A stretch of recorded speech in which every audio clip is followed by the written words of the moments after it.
আনসারে বলে সেনাবাহিনী বান্ধি লেছে বলে, দেখছো নি ভিডিওটা তোমরা? হাঙ্গারকতে বিয়ে কাম লাগা দিছে বাংলাদেশ আনসারে।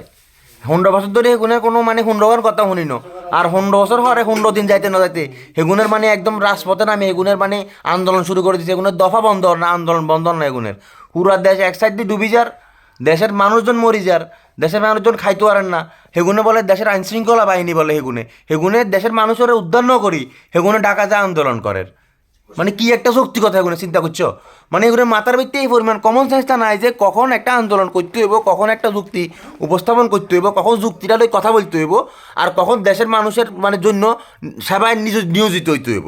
হেগুনের যখন দান্দা বন্ধ হয়ে গেছে, যখন মানে যখন মেডিকেলের গেটে দাঁড়ায় মনে করো টাকা নেওয়া, তারপরে মনে করো রুগী দেখতে গেলে 30 টাকা, বাইরে হলে আবার 30 টাকা, ঢুকলে আবার 30 টাকা, এরপরে বিভিন্ন সিবাই সাবে আনসার আছে ধান্দা, যখন দেখা যায় ধান্দায় ভাটা পড়ে গেছে, যাদের ধান্দায় ভাটায় পড়ে যায় না ভাইয়া, তাদের আসলে মাথা পাগল হয়ে যায়, তারা বুঝি সারে না তারা কী করবো।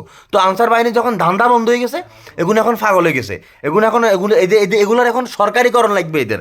এখন আন্দোলন করতে করতে মানে সচিবালয় পর্যন্ত ঘেরাও করিলার এরা, যার কারণে ঘেরাও করতে যায় শিক্ষার্থীদের সাথে মারামারি লাগছে, শিক্ষার্থীদেরকে নাকি এরা মারছেও। কী পরিমাণ নিজের ঠ্যাঙ্গে নিজে কুড়াল মারছে, এটা চিন্তা করছো? যেখানে সরকার শিক্ষার্থীদের লগে লাগে, সরকার পর্যন্ত দেশ ছাড়ে দিল, এখানে আনসার দেশে থাকি এখন মানে শিক্ষার্থীদেরকে মারতে গেছে এরা। এরপরে সেনাবাহিনী আয় দৌড়িয়ে এবার আনসারের বেগুনের আতাতে ঠ্যাঙ্গাতে রশিদি বান্ধি রুমের তো লইয়া দিছে না, এবার কট করি ভাল লাগে না এবার। মানে কমন সেন্স দেখা দরকার যে কখন তোরা আন্দোলন করবি কখন করবি না। যেখানে দেখো যে বাংলাদেশের এখন কন্ডিশন ভালো না, নতুন একটা সরকার আইছে, 15 দিন হয়েছে, তোরা একটু ধৈর্য ধর। দেশের এখন বন্যার এখানে যা, তোরা এখানে ওদেরকে সহযোগিতা কর, ওদেরকে সহযোগিতা করি একটা প্রভাব দেখা তোরা যে তোরা করতেছ। এরপরে আসে আন্দোলন কর যে আমাদের একটা গুরুত্ব আছে বাংলাদেশে, আমাদের দরকার না। তোরা মানে মাশাআল্লাহ তোরা বন্যায় হোক আর জলোচ্ছ্বাস হোক, ঝড় হোক, তুফান হোক, তোদের আন্দোলন চলমান থাকতে হবে, আন্দোলন তোরকে বন্ধ হইতো না। যার কারণে এখন সেনাবাহিনীর কাছে শেষ পর্যন্ত কট খাই গেলি ভাইয়া, যতই নাটক করার লাভ নাই। সেনাবাহিনী এখন ফ্রি, যাতে যাইব যেই প্রশাসন হইব আইয়ের ফোনটা মারা খাই যাবো এগুনের কাছে। কোনো দরকার ছিল না এগুনের লোক ফাইজলামি করার। আর ছাত্রদের সাথে তো কথা বলার সুযোগই নাই এই মুহূর্তে, মানে উল্টাপাল্টা যৌক্তিক আন্দোলন লই, হ্যাঁ উল্টাপাল্টা যৌক্তিক, এটা বুঝতে হইব। কারণ হয়েছে যে ভাই যে ছাত্ররা তো এখন 96 ছাত্র না।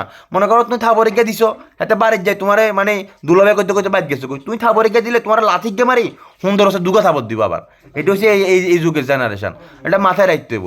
আর সেনাবাহিনী কখনো এই যুগের জেনারেশনের সাথে মানে উল্টাপাল্টা কিছু করতো না, এরা ভালো মতোই জানে, সেনাবাহিনীও জানে, সবাই জানে। তো তোমরা কিনলে ভাইজা আনসার বাহিনী এই কাজটা করলা, লক্ষ্মী ছেলের মতো আছে না, যারা আন্দোলন করতে সুন্দর করে ভাইজা, যেখানে বন্যা কবলিত স্থান ওইখানে চলে যাও, যাই ওদেরকে সাহায্য সহযোগিতা করো, নিজেদের প্রভাবটা দেখাও, এরপরে ঢাকায় এসে আবার আন্দোলন করো, তখন দেখা যাবে।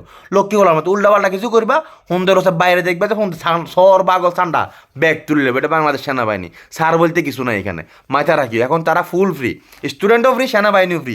বুঝুন নি দেশের কন্ডিশন, দেখুন নি কি অবস্থা এখন, হ্যাঁ কথা বুঝুন নি তোমরা এখন। আর তোমরা মানে দান্দার ভিত্তে বাটা হইলে তোমরা আন্দোলন বাড়ি যায় তখন না, হ্যাঁ এত সুযোগ, এত মানে চিন্তা ভাবনা, তোমরা ধৈর্য ধরো ওইব সব হইব। আরও বহুত কিছু কথা কবার বাকি আছে, যারা বুঝার তারা বুঝবেন, বাকিটা পরে হবে। ভালো থাকেন।